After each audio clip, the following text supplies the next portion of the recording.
Hola, bienvenidos a un nuevo estudio de nuestra comunidad Benei Adonolam, gilatbao.cl, y nos pueden encontrar en esta oportunidad estudiando acerca de Sukkot. Sukkot, las cabañas, de la palabra Sukkah, Sukkah, una cabaña, un tabernáculo, una tienda. Dice la Torá: vivirán en Sukkot durante 7 días. Todos los israelitas nativos deben vivir en Sukkot para que sus descendientes sepan lo que hice con los israelitas, donde vivieron en Sukkot cuando los saqué en Egipto. Yo soy Adonai vuestro Elohim. Vayikra 23, 42, 43. Es decir, Sukkot tiene que ver con un recuerdo, una memoria, para que nunca se olvidara en parte la experiencia del éxodo, de la Yetziat, de la salida de Egipto. Ahora, estas palabras donde dice, porque en cabañas habitaron, ¿cierto? Ellos, cuando los saqué de Egipto, llama la atención porque en realidad ellos habitaron en tiendas, pero directamente en una sucá, como tal, quedan ciertas dudas. Porque una sucá tiene otra estructura. Y ellos tenían tiendas. Entonces no es lo mismo una tienda que una sucá, por cierto. Entonces hay dos opiniones al respecto. El rabino Eliezer, ¿ya?, sostuvo que la sucá representaba en realidad no una tienda, sino que a las nubes de gloria. Ananeya Kabod, las nubes de gloria, que rodearon a los israelitas durante los años del desierto, protegiéndolos del calor durante el día y del frío durante la noche. Y así cubriéndolos con el resplandor de su divina presencia. Es decir, moraron en su presencia.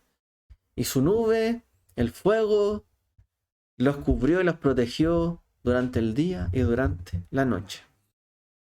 Por otro lado, hay otra opinión referente a este pasaje de la Torá. Rabbi Akiva dijo él: Sukkot mamash. ¿Qué significa eso en hebreo?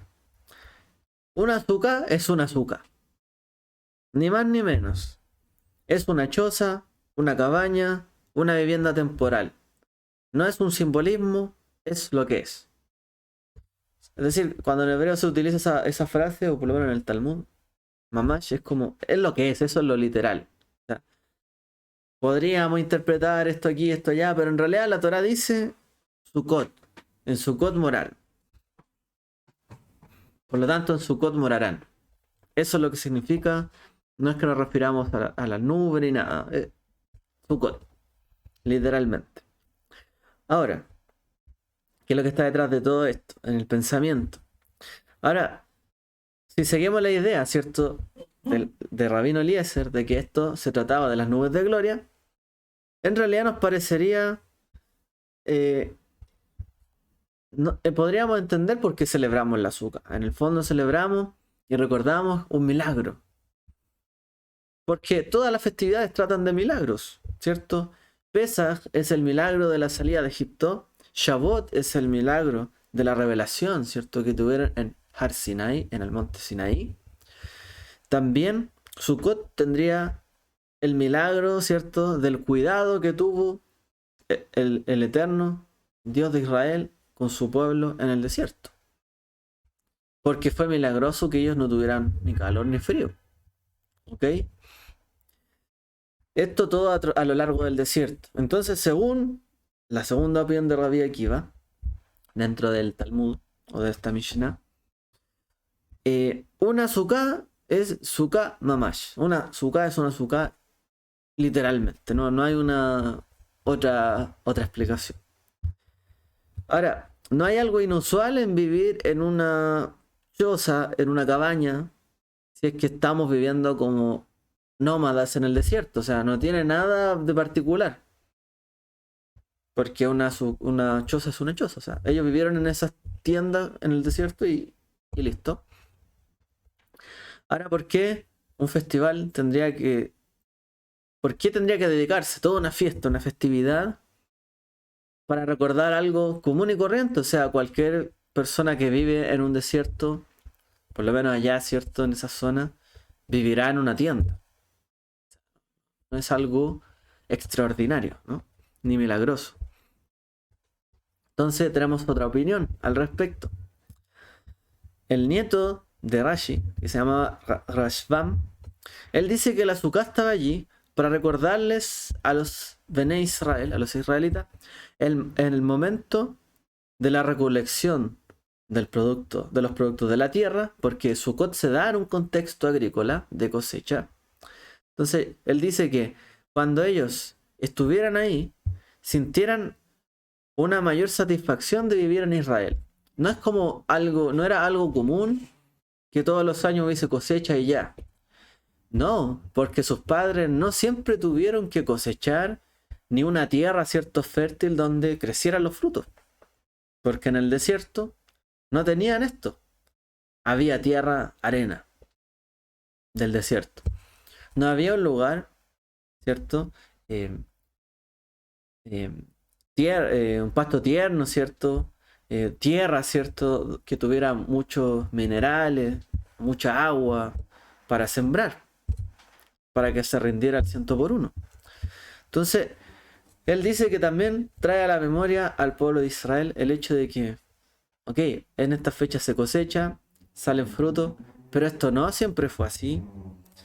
Y debiésemos recordar y todavía estar más felices y contentos porque hoy día podemos disfrutar esta cosecha y estos frutos en este tiempo, en esta temporada. Cuando nuestros padres no pudieron hacerlo, por ejemplo. Es decir, recordar sus orígenes. Alguna vez fueron un grupo de personas que no tenía un lugar donde vivir permanentemente. No sabían dónde iban a tener que ir al siguiente día, muchas veces, o quizá el mismo día. Y la festividad de Sukkot, según este rabino Rashbam, existe para recordarnos también los orígenes humildes para que no caigamos en la complacencia de dar por sentado lo que hoy tenemos. ¿Y qué es lo que tenemos hoy? Alimentos, ¿sí? Sustento, lo que nos rodea, libertad. Podemos hoy día hacer, ¿cierto? Y plantar. En el fondo tenemos hoy día la libertad. Antes no la teníamos. Y la tierra produce su fruto, tal como el Eterno lo había prometido. Entonces, hay otra forma también de entender lo que decía Rabbi Akiva. O sea, ahí la Torah dice que moraron en Sukkot, entonces en Sukkot hay que morar, y eso es y punto. ¿Cómo podríamos entender también eso? Tan literal. Si nos guiáramos por un sentido más peshat, ¿cierto? Más literal del texto. Bueno, en realidad la Sukkah también representa lo que fue digamos, la valentía, la disposición que tuvieron que tener los hijos de Israel en tener que viajar, ir de un lugar a otro, moverse y dejar un poco atrás, aunque no fuera algo totalmente real, pero la seguridad que tenían en Egipto. Porque por último vivían en un lugar, los explotaban, pero por último tenían un techo donde llegar, ¿cierto? Cada día. Pero seguir el llamado que Dios les hizo para salir de Egipto era como el llamado que Dios le hizo a Abraham, a Isaac y a Jacob, ¿cierto? Y es un llamado: sal de tu tierra, sal de tu seguridad, sal de tu parentela, sal de todo lo que tienes y posees y vete al lugar que yo te voy a mostrar. Un poco implica una renuncia, ¿no? Por lo tanto, vivir en Sukkot representa el peregrinaje, representaría el seguir el camino del Eterno hacia donde Él quiere que vayamos. Y no a donde yo quiero ir, ni donde me quiero asentar, sino donde Él quiere que nos movamos. Es recordar eso, en parte. El lugar, ¿cierto?, donde tenemos que movernos.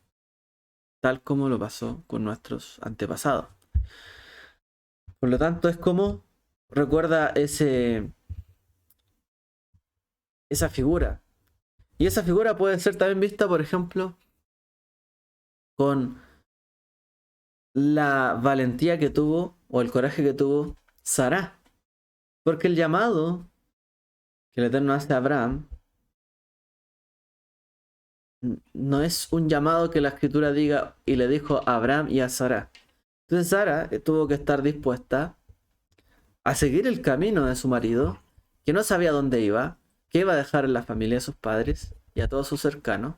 Bueno, no dejó a todos, pero bueno, a familiares, la tierra, lo que tenían, y tuvo que estar dispuesta a seguirlo en un viaje lleno de incertidumbres y de riesgo, donde de hecho pasó varias situaciones complejas. Y ese amor, cierto, lo manifestó en que estuvo dispuesta a vivir en una suca, en vez de tener a lo mejor una casa establecida en la ciudad de Ur, tuvo que vivir en cabañas. Alguna mujer tendría que pensar, bueno, estaré dispuesta, si es que ahora nos cambiamos de lugar, de vivir a lo mejor en una casa, estar viviendo en una mediagua o en una cabaña todo el tiempo ahí, sin a lo mejor el espacio, la intimidad, de cada uno personal, y que faltan instrumentos, y que faltan cosas. Y bueno, confiar en la promesa que le fue hecho a Abraham y seguirlo. No era algo sencillo. Por eso dice también el profeta que el Eterno se recuerda del amor, dice, de sus desposorios de Israel, cuando andaban en pos de mí, dice, en tierra no sembrada. Cuando ellos me seguían a mí, dice, en tierra que no estaba sin sembrar. Andaban en pos de mí, dice, me he recordado, dice el profeta Jeremías, de ese amor que tuvieron conmigo. Similar al amor que también tuvieron las matriarcas, ¿cierto? Estuvieron dispuestas a seguir este camino. Y es también lo que le pide, y es como que Abraham también fuera como la novia, ¿cierto? Una novia dispuesta a seguir a su vez, ¿cierto? Al llamado del Eterno. Entonces, ¿cómo le llamamos a este tiempo de Sukkot? Zman Simchatenu. Nuestro tiempo, ¿cierto? De alegría. O el tiempo nuestro de la alegría. Recordar esa experiencia debe ser algo digno de alegrarse. Porque llegamos hasta aquí y somos lo que somos por esa valentía de una persona de salir de su tierra, de su parentela, de un pueblo, estar dispuesta a seguirle a él. Y hoy día estamos donde estamos porque ellos tuvieron esa valentía, ese coraje, y aún a pesar del riesgo, la incertidumbre, porque muchas veces algunas personas piensan que seguir a lo mejor el camino de Dios significará que todos sus problemas se arreglarán, significará que todas sus dificultades que tiene se acabarán y vendrá un tiempo solo de bendición. Pero lo cierto es que cuando el Eterno llamó a los patriarcas y a los padres, los llamó a la incertidumbre, los llamó a un riesgo, a tomar riesgos de salir, pero le dijo que la recompensa sería también mayor. Entonces el camino del Eterno, el camino del Mesías, es ese, el camino del bien y la vida, pero es un camino más riesgoso, una puerta más estrecha, un camino más angosto. Y todo aquel que se esfuerza y que tiene el deseo de seguir por él, sabrá que a veces habrá dificultades, habrán situaciones complejas, pero tiene que gozarse porque sabe que la recompensa será mayor que si no tomara ese camino. Por lo tanto, es un llamado también a conocer y reconocer que aun cuando hemos sido bendecidos, también estamos en un camino estrecho. Nuestra morada está estrecha. No es tan amplia como una casa o una azúcar. Es más pequeña. Hay un riesgo mayor porque la casa tiene cimientos sólidos. Una azúcar tendrá sus paredes, pero se podría venir abajo. Nadie vive en su casa porque es peligroso. Con el tiempo. Pasar el frío, el calor. Difícil sería, ¿cierto? Entonces, es también recordar que hemos recorrido este camino estrecho, la suca angosta, pero aquí estamos. tiempo de nuestra alegría porque ha valido la pena, ¿no? Todo el camino. Esa es la idea de Sukkot, ¿ok? Ahora, Sukkot em, es seguramente una de las festividades más alegres dentro del calendario, porque son muchos días, ¿cierto? Se comparte mucho, hay mucha experiencia, se visita, se tienen invitados, etcétera, ¿ok? Hay un libro que se suele leer durante Sukkot. ¿Qué libro se suele leer durante Sukkot? Megilat Kohelet, es decir, el rollo, el libro de Kohelet, del predicador, el Eclesiastés. Y ahí está una tradición también, leer un poco ese libro. ¿De qué se trata ese libro? Bueno, em, las cosas que tienen las personas no tienen, o sea, las personas creemos tenerlo todo, ¿cierto? Pero a su vez, todo con lo que nos adornamos, nuestra ropa, nuestras casas, los vehículos, que la ropa, que las joyas, y que todos los adornos que tenemos, una y otra cosa, ¿cierto? Las personas en el mundo persiguen esto, persiguen las posesiones, algunos persiguen poder, sabiduría, otros persiguen cosas más materiales, pero en realidad, Avelim Kol Avel. Vanidad de vanidades, todo es vanidad, dice Coelet. Todo por lo cual se esmeran las personas es temporal. Todo por lo cual las personas se esfuerzan, envidian a otros y codician a los demás. Es vanidad. Es vanidad, dice Coelet. Es un sinsentido. No tiene sentido. Todos persiguen cosas que no tienen sentido. Que tener esto, que esto, otro, que así, que allá, que aquí, que una cosa, que otra. Todo es vanidad. Eh, yo no diría, bueno, ¿y cómo es que este libro nos dice esto? Es como que somos, es como que si en la vida consiguiéramos cosas, igual seguiríamos siendo un fracaso. Si uno lo leyera así de una manera negativa, es como, oye, por todo lo que me esfuerzo, trabajo, consigo acá, esto acá, darle estabilidad a esto, esto otro, o a mis hijos, estudio y aquí y allá, todo es vanidad. Ah, ¿para qué entonces me esfuerzo y trabajo? Pero ese es el punto. ¿Para qué? ¿Para qué lo hago? ¿Qué estoy haciendo? ¿Y por qué lo estoy haciendo? Esa es la pregunta. Abel, Abelim con Jabel. Vanidad de vanidades, todo es vanidad. ¿Qué estoy haciendo? ¿Qué sentido tienen las cosas que estoy haciendo en la vida? Yo construí para mí. Yo reuní para mí. Yo compré para mí. Yo trabajé para mí. Yo junté para mí. Yo adquirí para mí. Etcétera.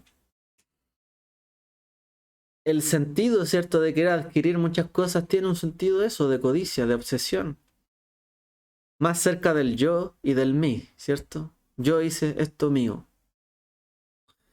Y cuando uno persigue solamente sus deseos, la escritura dice que hay un sinsentido, hay una vanidad. Hay un momento donde es como, bueno, persigues todo esto, ¿con qué sentido persigues todo esto? De hecho, no hay mayor crítica, digamos, a la hoy día, a nuestros tiempos, donde todo es consumismo, todo es consumo, todo es adquirir, adquirir, adquirir. Alguien se compró algo, yo también lo quiero. em, y de hecho, em, como que se le da a la persona un reconocimiento por hacer lo que sea, ¿no? La gente generalmente reconoce lo que hacen los demás. ¿Por qué? Porque quieren hacerlo y que se dediquen a lo que se quieran dedicar. Y ya. Pero no hay una pregunta que diga en la sociedad, bueno, ¿y por qué te quieres dedicar a esto? No, me dedico a esto. Bueno, ¿por qué? ¿Qué es lo que ganas tú con eso? ¿O con qué propósito haces esto? ¿Qué es lo que hay detrás? Hoy día tenemos también, por ejemplo, la gente toma muchas fotografías, las llamadas selfies, donde muestran una parte que se quiere mostrar y lo demás no. O a lo mejor las personas sacan fotos con vehículos carísimos, pero en realidad no son suyos. O se sacan fotos de los mejores lugares que quieren tener o quieren, pues, les gusta eso, pero a lo mejor no lo tienen. Simplemente pasaban por ahí y ya. No es algo que posean. Simplemente es como se busca la riqueza, lo más bonito, siempre lo mejor, aquí y allá. Pero la pregunta es ¿por qué? ¿Por qué? Hoy día tenemos también un aumento, ya que esto se está midiendo cada vez mejor. Puede ser ese un factor, pero también está el factor de que hay mucha gente que cada vez está más deprimida, cada vez más trastornada, cada vez tiene problemas alimenticios, problemas de sueño, problemas de alcohol, de drogas, problemas de violencia, depresión, suicidio, estrés, ansiedad, etcétera. Es una sociedad no de gente a lo mejor em, que viva, digamos, como em, que le dé un sentido a lo que posee. Porque todo lo que poseemos, dice el libro de Eclesiastés, es temporal. O sea, por mucho que la gente se esfuerce en poseer, poseer, poseer, es temporal. ¿Qué es lo que se posee realmente? Entonces es como una sociedad que anda buscando cosas que le gustan, que son bonitas, como una sociedad de gente que anda turisteando. Y buscan esto, esto, otro, pero en realidad no poseen nada. Sacan fotos por aquí y por acá, el lugar, acá y allá, y le gustó esto, pero en realidad nada de eso lo poseen ni viven allí. Es como una sociedad de turistas, no una sociedad de peregrinos, ni una sociedad de gente como asentada, digamos así. Entonces, cada cual ha buscado lo suyo, lo que le satisface, y si no lo encuentra, va en pos de ello para tratar de aparentar que lo ha alcanzado. Pero en realidad, si no lo ha alcanzado, todo eso produce ansiedad, frustración, depresión, y obviamente no se puede ser feliz así. Y la palabra clave ahí es Zman Simhatenu. Zman, tiempo de nuestra alegría.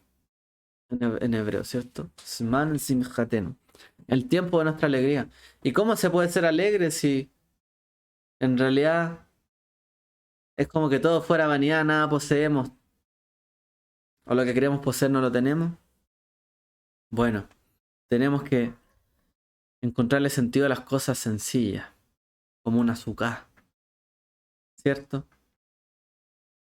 El... Hay una frase que dice así como, dulce es el sueño del trabajador. Disfrutar la vida con la mujer que amas, con el hombre que amas. Comer y beber y disfrutar todo lo que hay bajo el sol. Un poco eso es lo que dice Eclesiastés. Mira, comer, beber, ¿en qué consiste la vida? Come y bebe, alégrate, ríe, disfruta lo que tienes. Dice Coelet, ¿de qué le servirá al hombre, a la mujer, todo el fruto de su trabajo por el que se esmera y se esfuerza toda su vida? Pues ¿de qué sirve? Comer y beber, alegrarse, como lo hacemos en Sukkot. Comemos, bebemos. En una casa frágil. Ni siquiera, o sea, alguien en el mundo se podrían reír de nosotros porque queremos morar y alegrarnos en una suká. O sea, ¿quién se alegraría de vivir en una casa que en realidad podría desmoronarse, que no tiene a lo mejor mucha solidez? Es como caer un poco más bajo, ¿o no? Alguien podría pensarlo así, o sea, esta gente, ¿cómo se le ocurre? ¿Quiere vivir así? ¿Cómo disfrutar más? Cuando en realidad en su casa tiene más comida, tiene más bebida, tiene electricidad, tiene instrumentos, tiene de todo. ¿Por qué quiere vivir más feliz así con menos? Bueno, la vida se trata de cosas sencillas, que podamos disfrutar y que podamos aprovechar, ¿cierto? O sea, el momento en que el pueblo, de hecho, de Israel más se acerca, por ejemplo, a la naturaleza, a lo creado, a la naturaleza, a lo frágil, los árboles, el fruto que se, co- que se mece junto con los ramos, ¿cierto? Del lulav durante Sukkot, acercarse un poco a las hojas, a las ramas de palmera, o sea, ¿por qué a alguien le alegraría una rama de palmera, por favor? O sea, ¿qué sentido tiene una rama de palmera? Bueno, la ponemos, la adornamos y nos alegramos con esto. Nos alegramos de lo que hemos hecho. Nos alegramos del lulab, del cítrico, ¿cierto? El etrog. Nos alegramos del azúcar. Aunque no parezca ser algo tan firme, nos alegramos. Porque es algo que estamos trabajando por ello, recordándolo y haciéndolo con esmero y dedicación. Entonces, nos liberamos en esos momentos de los placeres sofisticados que quiere una sociedad. Porque, por ejemplo, hoy día mismo estamos entrando en general el mundo en recesión económica, en crisis económica. Llegamos a un momento donde la gente vivía bastante bien, tenía bastantes servicios, tenía bastante más arreglada la vida que hoy día, y de repente todo se vino abajo. La gente cada vez tiene menos, que la inflación, que problemas por aquí y por allá, que vino la pandemia, que crisis que aquí, que crisis allá. Y la gente cada vez tiene menos. De hecho, nuestro país mismo, o sea, hace ya meses que la gente cada vez percibe menos, que vale menos su dinero. Tiene menos poder adquisitivo su dinero. Pero la gente todavía no se muere de hambre. Todavía la gente se arregla como sea, trata de hacer sus cosas, o pagar sus gastos, ahorrar, o hacer aquí, hacer allá, malabarismo, pero la gente vive. O sea, se llegó a una sofisticadez, no sé si lo dije bien, tan grande que la gente está en crisis porque hoy día tiene un poco menos. Claro, hay algunos que quieren justificar que en realidad es necesario tener menos. No se trata de eso. Se trata de, en realidad, la gente está mal porque cada vez tiene menos. Y se siente más frustrada, más deprimida. Y nosotros en Sukkot tenemos menos todavía. Ni siquiera hay un refrigerador en un azúcar. Hay una tele. Bueno, hay quien coloca ahí y la deja, pero como si se punta en blanco, la deja ahí bien arregladita. Con todas sus cosas. Pero bueno, en general no es así. Y nosotros hacemos lo contrario, o sea, como que queremos vivir y alegrarnos bajo un techo frágil, un poco de comida por ahí y listo. Eso es todo. Bueno, Sukkot se trata de eso. Nuestra alegría. El tiempo de nuestra alegría es el tiempo donde más apreciamos las cosas que tenemos. Las cosas sencillas, lo que poseemos, lo que hemos llegado a tener. Y no eh, recordando y anhelando y codiciando todo lo que no tenemos. Sino que es lo que tenemos. Ahí está. El azúcar. Y eso es lo que tenemos que volver en este tiempo. Lo que hace que una suká sea más hermosa o más acogedora que un hogar durante las fiestas y la época de Sukkot es que no hay diferencia entre los más ricos de los ricos y los más pobres de entre los pobres. Porque todos moran en una suká. No hay diferencia. Ni el rico le envidia al más rico, ni el que es pobre le envidia o se jacta con el más pobre que él. Ni el pobre le trata de envidiar al otro que también es pobre. Porque eso también pasa en la vida, ¿no? Mucha gente dice, pero tú tienes esto y esto otro, y la gente dice, sí, pero apenas sobrevivo. Sí, pero tienes más que yo, sí, pero apenas sobrevivo. Y el rico se queja porque no tiene más, porque ve que hay gente que tiene más, y otros que tienen más que el que tiene más. Y así. Es un lugar para disfrutar y deleitarse porque todos somos iguales. Ahí. Es lo que somos. personas de carne y hueso. Aunque poseamos muchas cosas, somos personas de carne y hueso. Y cada cual tiene que atender el llamado del Altísimo. No necesitamos vivir en un palacio para estar rodeados de las nubes de gloria. No necesitamos ser ricos para comprar hojas o un etrog, o un cítrico, o ramas de palmera, o tener que ser multimillonario para comprar todo eso y así poder adorar al Eterno. Simplemente viviendo en una sucá, invitando a las personas a comer ahí, a invitados, amigos, con esa premisa, ¿cierto? Y sabiendo que incluso el que hace eso es como nuestros padres que fueron los que practicaron la Ahnasat Orhim, la hospitalidad, como Abraham, nuestro padre, Isaac, Jacob, etcétera. Y fueron hospitalarios, estamos siendo como ellos. Invitamos a la gente. Aun cuando nosotros salimos de nuestra comodidad, invitamos a la gente a nuestra tienda, a nuestra suká. Eso es lo que lo hace más hermoso, ¿no? No hay diferencia entre el que es nativo, el que es el extranjero, porque todos de alguna forma somos residentes de esta morada que es la casa donde vivimos, nuestro planeta, la casa donde el Eterno nos puso, ¿no? Entonces, si no somos capaces de sentir el placer, la alegría, de alegrarnos en cosas sencillas como esa, es que hemos caído en la trampa de hoy día de la sociedad. Hemos caído en la trampa de lo que no nos deja, ¿cierto? Tranquilos y nos tiene, digamos, sin saciarnos.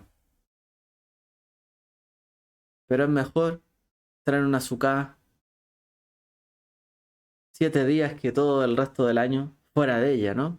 Porque es mejor morar en sus atrios que un día que estar 1000 años, dice, fuera de ellos.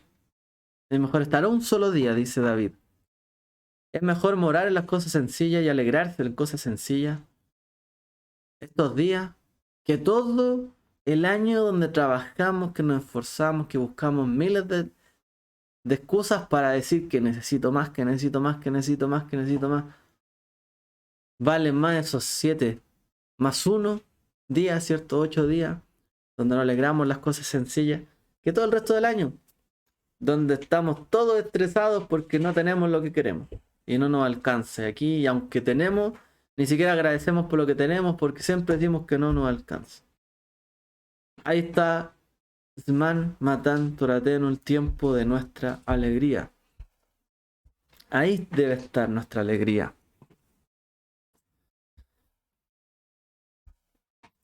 ¿Y dónde está nuestra alegría? En nuestra vida. ¿De qué nos alegramos nosotros en la vida? ¿Qué es lo que nos produce placer? Enséñanos a contar correctamente nuestros días, de tal forma que traigamos al corazón sabiduría. Teilim 90:12. Lo que importa, ¿cierto?, de nuestros días es que podamos... no es solamente cuánto tiempo vivimos, porque hay gente que puede vivir muy poco en la vida y vivir vidas muy felices. Hay gente que puede vivir pocos años y ser muy feliz. Hay gente que puede vivir muchos años y tener vidas desgraciadas.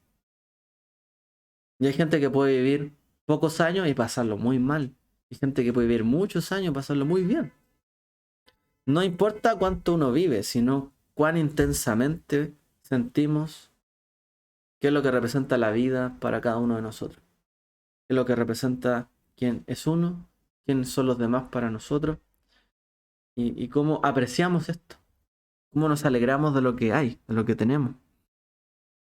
Eso es lo que verdaderamente importa en este tiempo. Así que debemos considerar todo esto a la hora, ¿cierto?, de poder entrar en esta fiesta de Sukkot, porque ese es el sentido de la festividad. Y no el sentido de el que tiene la sukkah más bonita de todo. Alegrémonos por cada uno que se esfuerce y se esmera. ¿Por qué? Porque eso le trae a él alegría. Y si él se alegra porque le quedó bonito, alegrémonos porque le quedó bonito. Pero no pensemos, oye, le quedó más bonito que a mí. Oye, es más grande que la mía. Porque eso no sirve, eso es caer en el mismo sistema, digamos, de siempre. El tema es, alegremos, porque nos alegramos todo en este tiempo. Y si alguien no tiene para hacer un azúcar o solo tiene una ramita, alegrémonos porque tiene una ramita. Y el que a lo mejor no tiene el gran lulab ahí que de repente cuestan como $200. Alguien tiene una rama que pudo conseguir y se esforzó, alegrémonos de eso. Porque él tiene lo que tiene y con eso se alegra, ¿no? Obviamente no se trata esto de no cumplir con las mitzvot, con no esmerarse en hacerlo y en cumplirlo, sino que se trata de que hagamos que lo que esté en nuestras manos hacer sea motivo de alegría.